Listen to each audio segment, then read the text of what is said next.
Came home early and overheard my girlfriend bragging about cheating on me, so I left without saying a word. Now she's desperately trying to find me, but I've blocked her. At 38, I just found out my girlfriend, 36, of 5 years cheated on me, and I found out in the worst way. Just some background info on me: I've never been married nor do I have any kids. It's not that I don't want either, life just hasn't had those plans for me yet, I guess. Anyway, to the story. Friday after work, I left to go on a weekend trip with the guys to one of my buddies' cabins on the lake. Nothing too crazy: fishing, drinking games, just good old fun. Usually, we do these trips about every 3 months to get time to ourselves and give our significant others a break from us. I usually stay through the entire weekend and just leave from there to go to work on Monday morning. However, this weekend, I left my laptop in the office room and forgot to grab it. So around 4 p.m., I started to head home, figuring I'd be there by 6 o'clock. Rachel wouldn't have eaten by then, so I called in an order at our favorite Italian place, stopped and picked it up, and headed to the house. I walked in, and everything seemed normal. I could hear Rachel laughing in the kitchen, so I figured I'd just walk in and surprise her. As I got closer, I started to overhear the conversation she was having on the phone, and in an instant, my life was shattered. I assumed she was talking to her sister or maybe one of her friends, but the conversation basically went like this: "Last night was just amazing. He was such a considerate lover. I'm telling you, I've never had anything like it. We met on Tinder, and he took me out last night. By the time we made it through the door, we barely made it to the sofa. Oh God, big. I'll definitely be taking him for a test drive again."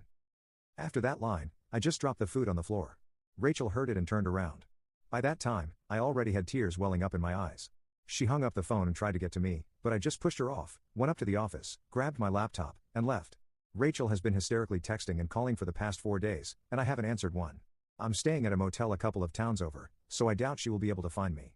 My buddies and mom have called, as Rachel has frantically been trying to locate me, but I've assured everyone I'm okay and there is nothing to worry about. My life has been ruined by a stupid phone call. I really thought this was the girl I was going to spend the rest of my life with. I'm an only child, and my mom keeps reminding me she wants grandkids. I had planned on proposing this year on the 4th of July, as it would be our 6-year anniversary. I've already got the ring, and my buddy and his wife already know about the plan as they are the ones who set us up and hosted the 4th of July cookouts. Any advice from you on here would be appreciated. This is the first time I've dealt with infidelity in any relationship. I'm really just broken at this point. Do I contact Rachel? Should I hear her out? After that phone call, the thought of her just makes me sick to my stomach. Traditional band 723, she was bragging about cheating on you. You will never forget what you heard. Time to move on. Boston Dana 22, to add to this, she showed you who she is. Be glad you learned now and not after being married for many years. Bushy Boy 1973, you have already heard everything from her you need. Don't look back. Best case scenario, arrange for your friends to collect your things and never speak to her again. The only closure to be had in this is from her side. Never give her a chance to apologize. Don't talk to her friends, or if your mutuals try to give you a message from her, ghost them too. Make a post to social media explaining what happened. Tag her. My name is not Chuck, you probably can't imagine doing this to her. You will want to try and understand and fix things. You'll try to be a pick-me. Make it loud in public so you can't go back. You dodged a bullet, trust me. I found out this past year that half my life is a lie.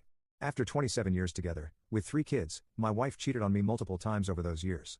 I had an opportunity to leave her the first year we dated when I found out she probably cheated on me, but I tried to understand and fix things. Don't be me. I have had a very stressful week, and while I did not feel up to replying to anyone's posts, I want you all to know that I read them and your words helped me through the week. This has been a devastating event for me, and each and every one of you that commented or reached out through chat brightened my day just a tiny bit. With that said, here is the most recent update. Last Friday night, after my buddies got to the hotel, I explained what I had heard on the phone call. All 3 of them were stunned, to say the least. They asked if I had seen any signs of this, and to be honest, I really hadn't. I said I didn't know what I was going to do. I informed my one buddy that the proposal was off, and given the circumstances, he completely understood. One thing I had my buddies do when they left their houses was turn off tracking in case their significant others were checking. Getting back to Rachel, I know she is close with one of the wives, but at this point, I didn't want to take any chances. That night, we spent the night at the hotel bar, and I tailspun pretty hard, shot after shot after shot. It wasn't pretty. My buddies were getting calls all night from their significant others, asking where they were, and to their credit, they stood their ground and backed me up, just saying that we were safe and not to worry. One asked to speak with me, assuming they knew where we were, but I didn't want to talk to her. She kept saying Rachel is worried and just wants me to come home. I just told my buddy to deal with it and I'll fill them in another time. I spent most of the night hitting on the bartender, which I'm not proud of, and a couple of girls who were traveling for work. The next day, I thanked them all for spending time with me, and they took off back home. This week, I had one of my buddies scope out the house we were renting, as it was on his way to work and he gets to work after Rachel and I would have already left for the day. Rachel had taken Monday and Tuesday off but went back to work on Wednesday. As soon as he informed me of this, I went to the house and started packing as much stuff as I could. The house was a mess, dishes in the sink, clothes lying everywhere, trash full of takeout and ordered food. It took me about 3.5 hours to get all my crap out. Before I left, I cleaned up for Rachel as a final gesture. That afternoon and evening, I got flooded by Rachel with calls and texts after she realized that I had come home and gotten all of my things. So for now, I'm staying at my mother's house until I can find a place of my own this fall. I spoke with the landlord, and without Rachel's signature, he won't remove me from the lease, meaning I will have to cover my half of it until October. Update: came home early and overheard my girlfriend bragging about cheating on me, so I left without saying a word. Now she's desperately trying to find me, but I've blocked her. My mom has said I can stay with her until then, at which point I will try to find a new place. I know, a 38-year-old moving back in with his mother, how amazing life has treated me. I finally contacted Rachel on Thursday and told her we could meet up at a local bar and grill downtown Friday evening. I told her one of my buddies would be attending to make sure everything was on the up and up. She complained for a few minutes, saying she wanted me to come home and talk with her so we could move past this, but I told her if she wanted to see me, this was how it was going to be. Eventually, she agreed. So, Friday night, Rachel shows up after my buddy and I had been there for about an hour. I had already eaten and took a couple of shots of Ciroc to calm me. We sat down, and she wanted to make small talk, asking about me and blah blah blah. I cut that garbage off. I told her I had a list of questions. Immediately, her eyes welled up. I asked her how long this had been going on. She swore this was the first and only time. I told her to cut it off. I said there was no chance we were ever getting back together, so just tell me the truth so I can have my closure and move on with my life. She stuck to her guns for a few minutes, but then, as most of you predicted, she came clean. Every time I went on those trips for the past 2 years, she thought I was going to cheat on her, so she was having her fun too. This set me off. I told her she was using this as an excuse just to sleep around. I then asked who she was talking to on the phone, but she refused to give me an answer. I asked if they used condoms, and she said sometimes. I said she's lucky I got an STD test because I'm clean, so she doesn't have to worry about getting one unless her most recent partner didn't use one. Finally, before I left, I told her about my plans for the July 4th proposal. I showed her the ring and told her that I was going to propose at our friend's party because that was where they introduced us. It was around here that she just started crying. She begged for another chance. I told her that I will always love her, but we are over. So, yeah, she's been messaging me all day, but I'm going to block her soon. So, I'm just sitting here eating some B-dubs and drinking beer while watching the fights. Hopefully, Poe wins, but I'm doubting it. My life is a train wreck anyway. Thanks, guys, for listening. I don't know if I'll update again as I doubt I will ever talk to that see you next Tuesday again. Comments. C Falcon 663, I knew she was going to say it was only once. They always do that, dummies.